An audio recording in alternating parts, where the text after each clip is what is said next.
Your self-talk creates your reality. A positive man keys his life to the I can note, the negative man to the I can't. Say to yourself health, luck, usefulness, success are mine, then keep thinking that thought, no matter what. My words are spirit and they are truth, they shall not return to me void, but shall accomplish that whereunto they were sent. How many of us grasp the real significance of this biblical utterance? Or of this other, and the Word became flesh and dwelt among us? How many of us ever think that our own words, our uttered thoughts are living and are made flesh? Yet it is literally that our words are being outpictured, chiseling our physique, shaping, and molding our expression to their likeness. Every word we speak is an indestructible force, because it affirms a thought, a sentiment, an emotion, a motive, which never ceases to exert its power. What we think and say reappears not only in our expression, but also in our physical self, in our health, good or bad, according to the nature of our thoughts and words. Jesus evidently recognized that words are real forces, for he said, "Heaven and earth shall pass away, but my word shall not pass away." Material things might pass away, but his word was a force which could never cease to exercise its power. All through the Bible the power of the word is emphasized. The word was made flesh and dwelt among us, and the word was God. He sent his word and healed them. There is a mysterious power in the spoken word, in the vigorous affirmation of a thoughts which registers a profound impression on the subconscious mind, and the silent forces within us proceed to make the word flesh, to make the thing we affirm a reality. Every word we speak, even uttered thought, is power for good or ill, and we must remember that it is what we put into the word that gives it its meaning, and determines its quality and its force. Words themselves are the clothes for our thoughts. We can take a word and think love into it, think service into it, think friendliness into it, and it will create a corresponding feeling in the one it is addressed to. Or we can take the same word and think hatred into it, think jealousy into it, think envy into it, and hurl it out and arouse antagonism, jealousy, hatred or envy in another mind. We know that we can do the same thing with a dog, and he will feel the thought, the love or the hate, the anger or the contempt, which we put into the word. We can fling out hatred and bitterness, sarcasm, malice, in words, we can arouse the anger which kills, or we can call out love, admiration, sympathy, friendship. Everything depends upon the thought behind the word. It is the mental attitude that gives the word its real meaning. And your words are messengers of life or death to yourself and to others. Words have put civilization where it is today. The word wedded to the thought has built everything that man has achieved. Man speaks and it is done, just as God spake and the earth was created, man and every living thing was created. Everything is made out of God's thoughts, out of God's ideas, and he speaks through man. There is a force in spoken words which is not stirred by going over the same words mentally. When vocalized they make a more lasting impression upon the mind. You know how much more powerfully you are impressed and inspired by listening to a great lecture or sermon than you would be if you read the same thing in print. We remember the spoken word when we forget the cold type which carries thought to the brain. It makes a deeper impression on the inner self. We can talk to our inner or other self, just as we would talk to a child, and we know from experience that it will listen to and act on our suggestions. We are constantly sending suggestions or commands to this inner self. We may not do so audibly, but we do so silently, mentally. Unconsciously we advise, we suggest, we try to influence it in certain directions. By consciously, audibly addressing it, in heart-to-heart talks with ourselves, we find that we can very materially influence our habits, our motives, our methods of living. In fact, the possibilities of influencing the character and the life by this means are practically limitless. Many people have killed character enemies, peace and happiness enemies, have doubled and quadrupled their self-confidence, have strengthened tremendously their initiative, their executive ability, have literally made themselves over, by heart-to-heart talks with themselves. I know a man who has so completely changed his timid, self-effacing nature by talks with his higher self that no one would dream that only a few years ago he was so shy, so extremely sensitive, that he would blush scarlet if attention were called to him in any gathering, and he would avoid people in every possible way. 5 years ago no amount of money would have induced this man to get up in a public meeting, even to put a motion or to make the simplest statement. I think he would have fainted away at the mere calling of his name in a public place. Not only had he no confidence whatever in himself, but he had a haunting obsession that he was a fraud. Although a perfectly honest, earnest, hard-working man, with good intentions toward all, he could not help feeling that in some way he was not genuine, and that sometime something would happen to show him up in his true light. For years he suffered untold tortures from his foolish imaginings about himself. Conscious that he had ability, but cursed with weaknesses that made it in many ways unavailable, his life was headed towards failure when he accidentally came across a New Thought book which told him of the miracles possible through the practice of self-encouragement, and especially audible self-encouragement. He began immediately to carry out the suggestions of the book, and made a daily habit of heart-to-heart talks with himself. In a very short time he was conscious of a great improvement in his feelings, his mental attitude, and his spirits. Many people noticed an improvement in his manner and bearing. And now he presides at public meetings without the slightest feeling of self-consciousness. His painful shyness has vanished, he can stand any amount of criticism and denunciation without a sign of sensitiveness or embarrassment.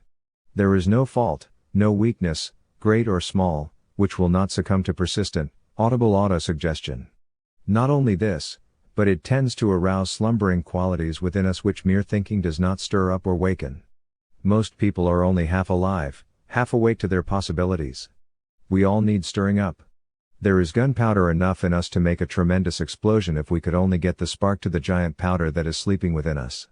If you are timid, doubting, fearful of failure, or poverty, you can reinforce your courage and strengthen your confidence in yourself by daily heart-to-heart talks with your inner self, by the frequent affirmation of the positive assertions I must, I can, I will.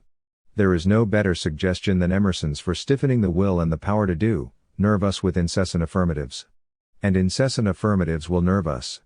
The perpetual affirmation of the power to achieve one's ambition, of one's grim determination to win out in life at any cost, the affirmation of health, of prosperity, of success, the constant assertion of confidence in oneself, of the belief in his ability to do the thing that he has set his heart on, will nerve a weak will and brace up a wavering purpose as nothing else can. If you are not satisfied with your progress so far, if you are not growing bigger and broader in character, more efficient in your work, something is holding you back, hindering you from making your ideal real. Find out what it is and then remove it by audible self-treatments. The best way to find what is your stumbling block is to have a frequent heart-to-heart talk with yourself. Look into your own soul and take an account of your personal stock, your success and failure qualities. Analyze yourself as you would a friend you were anxious to help, and whose strong and weak points you could see clearly. Get by yourself in your room, or, infinitely better, in some quiet place in the country where you can be absolutely alone with your Maker, and examine yourself something after this fashion, putting the questions aloud, and addressing yourself by name, now, James or Amanda, or whatever your name is. What is the trouble with you? Why do you not get along faster? Do you lack ambition or has it not yet been awakened? Why are you not doing at least as well as others around you are doing under similar conditions? Why are you plodding along in mediocrity while those all about you with no better chances, perhaps infinitely poorer chances than yours, are getting on by leaps and bounds? There must be some reason for this. Do you lack vitality, energy, or are you not using what you have? Have you some weakness, defect or peculiarity which is holding you down? Are you the victim of a weak link in the chain of your character which is nullifying all your efforts in other directions? Where is the trouble? You must put your finger on it and correct it or your life may be a failure. Write out a list of the qualities that make a strong, courageous, successful character, and their opposites, those that make a weak, timid, unsuccessful one, and examine yourself to see what is your rating in the list. Call them off aloud: faith, courage, self-confidence, ambition, enthusiasm, perseverance, concentration, initiative, cheerfulness, optimism, thoroughness, etc. Ask yourself if you possess these splendid qualities, or if you incline to their opposites. Don't be afraid to face your weak points, or your fool streaks, to call your faults by their right names. Bring them into the light, see them for what they are, and then grapple with them. You cannot afford to be less than God intended you to be less than you feel that you should be and can be, to have your life spoiled by some defect which you can overcome. When you have gone over the specific character qualities, ask yourself these broader questions, always visualizing and addressing yourself by name. What are you here for? What do you mean to the world? What message does your life, your career, bring to it? What do you mean to your community? What do you stand for? What do you represent? Do you realize that you were sent here with a message for humanity? Are you delivering it like a man, like a woman, patiently, persistently, determinedly, without grumbling, whining or shirking? What are you giving to the world? Do you mean much of anything to anybody but yourself? Is your sole aim self-aggrandizement, to get more reputation, more money, more comforts for yourself? Does your ambition as far as possible shut others out of your life?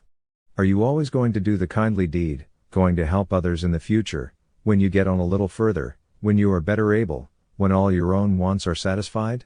Are you dreaming of the big thing you are going to do tomorrow, or are you doing the little things which you can do today, giving yourself as you go along, giving, if you have nothing else to give, encouragement, inspiration, helpfulness to those on the way with you?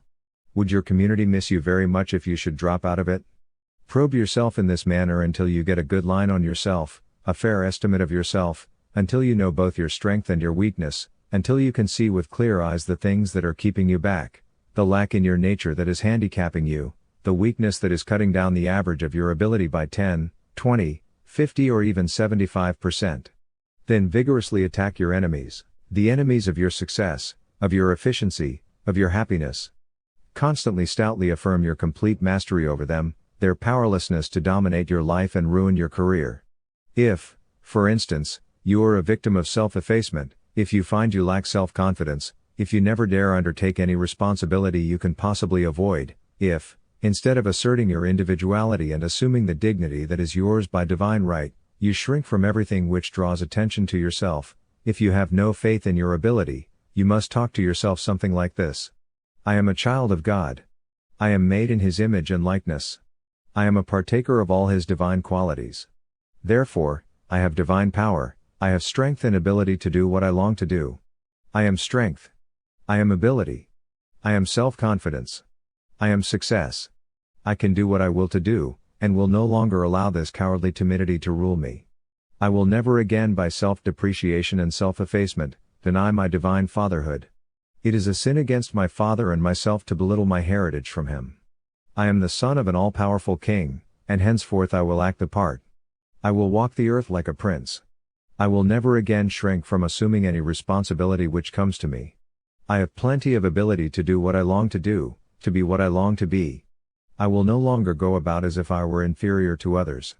I am not inferior, and from now on I shall express my opinion and assert myself whenever and wherever necessary.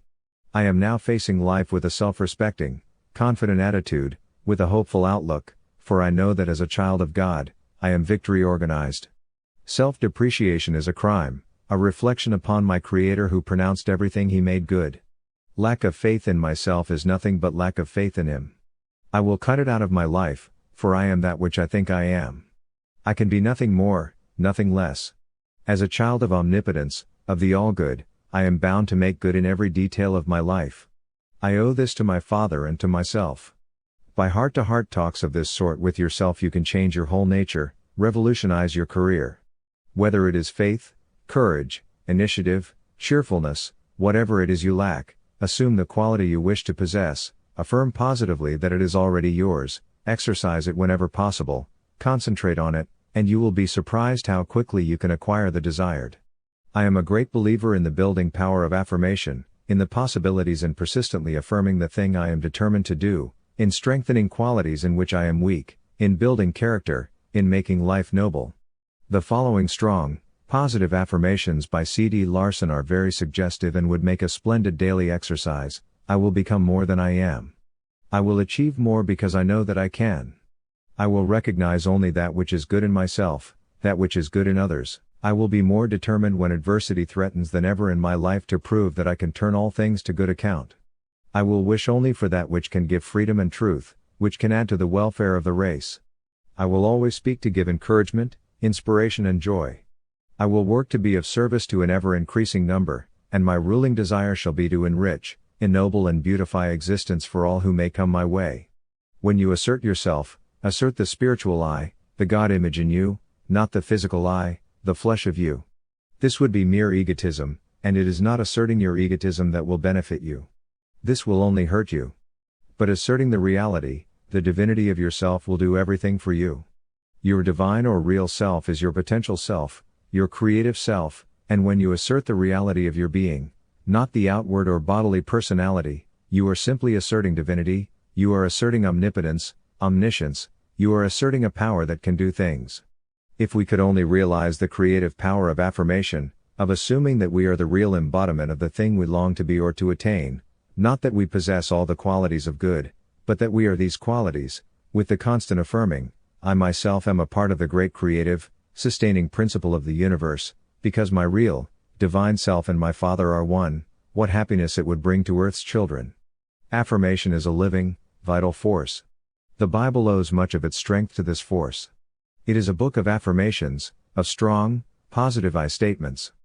But for this fact it would long ago have lost its power. There is no parleying, no arguing, no attempt by the sacred writers to prove the truth of what they say. They merely affirm dogmatically that certain things happened, and that certain other things would happen. Had they attempted to prove the authenticity of what they wrote, endeavored to convince the reader that they were honest men making genuine statements, they would have aroused doubts.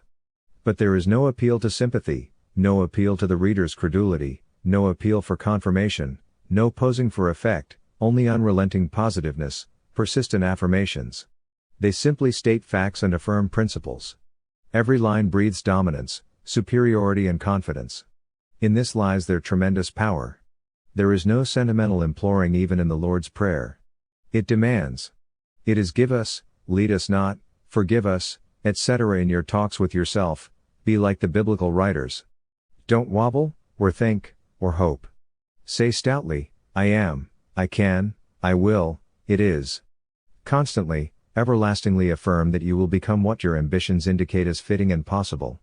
Do not say, I shall be a success sometime, say I am a success now. Success is my birthright. Do not say that you are going to be happy in the future.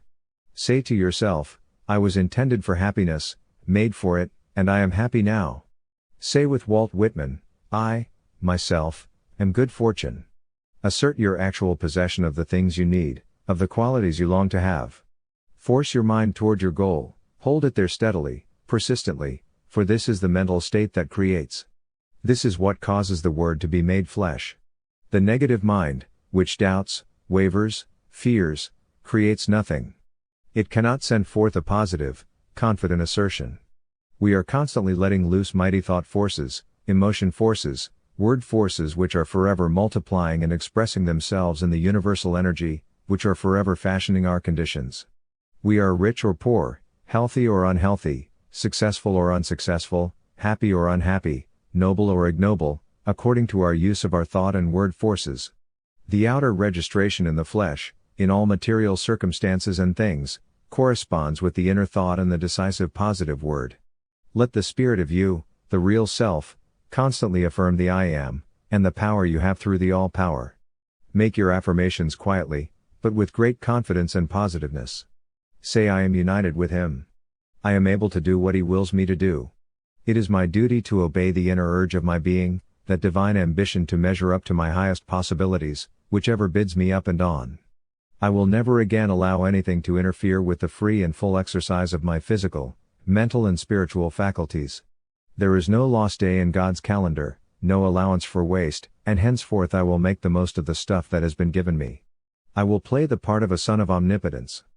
But remember, it is the life, the driving power of the Spirit, that gives the word its power. If you don't mean what you say, if you don't live the meaning into your words, they are mere idle breath. The same word, for instance, means a very different thing when spoken by people of different types of character. The same words spoken by one person will heal diseases, while spoken by another, they will have no influence whatever upon the patient. The difference in results is due to the difference in the life, in the character, of the speakers. Some healers are unsuccessful, even when they are letter perfect in the intellectual understanding of the healing principle, simply because they lack the spiritual side, simply because their life does not match their teachings. In fact, it is the life, the spiritual life, that does the healing through the words which the intellect suggests. Just as faith without good works is of no avail without the Spirit, without the life behind them, words are cold and ineffectual. When you long for anything that it is right for you to have, affirm in perfect confidence that the thing is already yours, claim it as a reality, do what you can on the material plane to make it yours, and soon you will reap what you have sown in thought and in positive creative affirmation. Say to yourself, God is no respecter of persons. Our Father is not and could not be partial in His treatment of His children. To all, without distinction, He gives the same love, the same rights and privileges. He will give me, through my own effort, what I need, what I ask for. I can and I will do what I long to do. I will be what I desire to be. Make these affirmations again and again, and do not wait for an opportunity to begin the thing you want to do. Make your opportunity. The power of affirmation will work miracles for you. You will find that, just in proportion as you increase your confidence in yourself by the affirmation of what you are determined to be and to do, your ability will increase. No matter what other people may think or say about you, never allow yourself to doubt that you can do what you will to do. Boldly, confidently assert that there is a special place for you in the world, an individual role which only you can fill, and that you are going to fill it like a man. Train yourself to expect great things of yourself. Never admit, even by your manner, that you think you are destined to do little things all your life. The way to get the best out of yourself, to make the most of your life, is to put things right up to yourself, to handle yourself without gloves, and talk to yourself as you would talk to a very dear younger brother or sister, or to a son or daughter of whom you expect great things and whose welfare is as dear to you as your own, one whom you long to help to get on and up in the world. You can do this with marvelous results in correcting bad habits or overcoming temptations or dangerous tendencies. In telling how he resisted the temptation to drink when the boys wanted him to take a drink, Edison said, "I thought I had better use for my brain. I wanted all the brain power I could get. I wanted to increase the efficiency of my life, and not diminish it, not demoralize and benumb it. I did not want to take into my mouth an enemy to steal away my brain. I wanted to do the things which would increase, not diminish, my brain power, which would increase, not lessen, my possibilities, which would increase and not destroy, my resources, something which would increase my powers of investigation, of discovery, something which would increase my inventive ability, not destroy it, and I said to myself, I will let that greatest enemy of the race, that enemy which has taken hold of more men and women, ruined more careers, destroyed more happiness, than anything else in the world, alone. If you are in danger of becoming a victim of drink, or if it has already laid its grip on you, say to yourself what Edison said, I will let that greatest enemy of the race, that enemy which has taken hold of more men and women, ruined more careers, destroyed more happiness, than anything else in the world, alone. I cannot afford to give up even a small percent of my ability to whiskey. I haven't anything to throw away. No one has ever taken a drink who did not honestly believe at the start that he could take it or let it alone as he wished, but their experience shows that they miscalculated the power of their enemy. In such contests whiskey is nearly always the victor. Knowing this, I will not gamble on my chances of drinking and remaining my own master. I am my own master now, and I shall retain my mastership. I here assert my manhood, my inherited divinity, the power given me by my Creator, which enables me to conquer this monster drink or any other enemy of my manhood. I believe with Saint Bernard that nothing can harm me but myself, and hereby pledge myself to do nothing that will make me less of a man. I am poised in divine power. I am one with the providence. If any form of vice has gotten a grip upon you, don't let it frighten you or drive you to despair, but brace yourself at once to get rid of it. Remember that there is something within you that never can fail, that never can be stained, that is the God image. Just say to yourself, if God made me, then I must partake of God's qualities, I must have power to overcome any evil habit. This cursed thing which is ruining my chances of future success and happiness is an insult to my manhood, an insult to my ideal of womanhood, an insult to my future wife, a crime against my future children. It is not stronger than I am, it is weaker. I will no longer allow it to usurp my power, to smirch my manhood, honeycomb my character and destroy my self-respect. I hereby take a sacred oath with myself never to repeat that which will cover up the divine image in me, lessen my chances in life, ruin my health and make me a failure, the wreck of a man. I am a conqueror, not a slave, a divine force, not a weak, abject thing. I claim my birthright as a son of God. I am a man, strong, successful, happy, free. I am the captain of my soul. Whether in conquering an enemy habit, driving out fear, or worry, or overcoming trouble or difficulty of any sort, the repetition in our heart-to-heart talks of some strong, encouraging, uplifting Bible passages, such as the following, will be found very helpful. I the Lord will hold thy right hand, saying unto thee, Fear not, I will help thee. I will be glad and rejoice in thy mercy, for thou hast considered my trouble. Thou hast known my soul in adversities. The joy of the Lord is your strength. They that wait upon the Lord shall renew their strength, They shall mount up with wings as eagles. Whoso putteth his trust in the Lord shall be safe. I sought the Lord and he heard me and delivered me from all my fears. Cast thy burden upon the Lord and he shall sustain thee. If you are a vacillator, if your great weakness is indecision, if you have a horror of being forced to make a prompt decision, if you are inclined to leave everything until the last minute because you cannot bear to close anything of importance, to cut off the possibility of taking it up again for reconsideration, if you leave your letters unsealed, important papers unsigned, contracts open until you are actually forced to close them, for fear you may wish to reconsider your decisions, you can cure yourself of your weakness by talking to your inner self about it, and making up your mind to be a man of decision instead of a vacillator, a weakling. Resolve every morning that for that day at least you will decide things promptly, that you will act like a man of firm purpose and definite will, one who is characterized by a faculty for vigorous, quick decision. After you have given yourself a reasonable time to look over the matter calling for decision and to reach a conclusion, say to yourself, this is the course to follow, or this is the right thing to do. I will decide now and get it off my mind. I will not reconsider, or open the question up again. My judgment is correct. I will trust it. I can think clearly, and decide vigorously, without procrastinating or vacillating, and from this day on I will do so. Impersonate every day someone you admire for his promptness in putting things through, for his vigorous self-confidence and power of quick and final decision. No matter if you make mistakes at first, stick to your resolve to decide things once for all. When a letter is written, let it be sealed and done with. When you have agreed to do a thing, do it at once. Burn your bridges behind you and leave no tempting way of retreat in case you wish to reconsider your case. And continually reinforce yourself throughout the day with positive affirmations, I am, I can, I will. But remember, if you do not act with the same grim resolution in making good your words, they will be worse than useless. Always carry yourself as though you were marching to victory, make this impression upon everyone who sees you. Let victory stand out of your very face, let it speak out of your eyes with such determination, with such vigorous resolution that people will know that there is no such thing as keeping you down, no such thing as discouraging you, because you are victory organized, because you are in the habit of winning.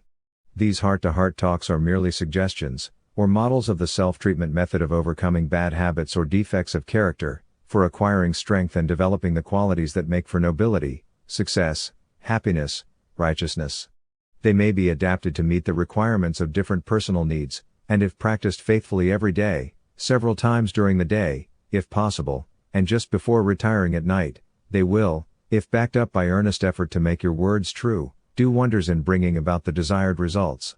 Talking to yourself may at first seem silly to you, but you will soon get accustomed to it and feel its beneficial effects. You will think more highly of yourself, you will have more self-respect, more self-confidence, you will believe more in yourself, you will have more assurance, more confidence in your ability, you will stand higher in your own estimate in every way. This does not mean that you will become egotistical or conceited, but simply that you will know yourself and your possibilities better, and be able to use to better advantage all the power and talent God has given you. In your heart-to-heart talks always encourage yourself, always talk up, never down. In every possible way try to establish confidence in yourself, because a great self-faith is a powerful force, a creative force. According to thy faith be it unto thee. That is, according to the degree, the intensity, the persistency or your faith, so will be your realization. Your self-talk creates your reality. A positive man keys his life to the I can note, the negative man to the I can't. Say to yourself health, luck, usefulness, success are mine, then keep thinking that thought, no matter what. My words are spirit and they are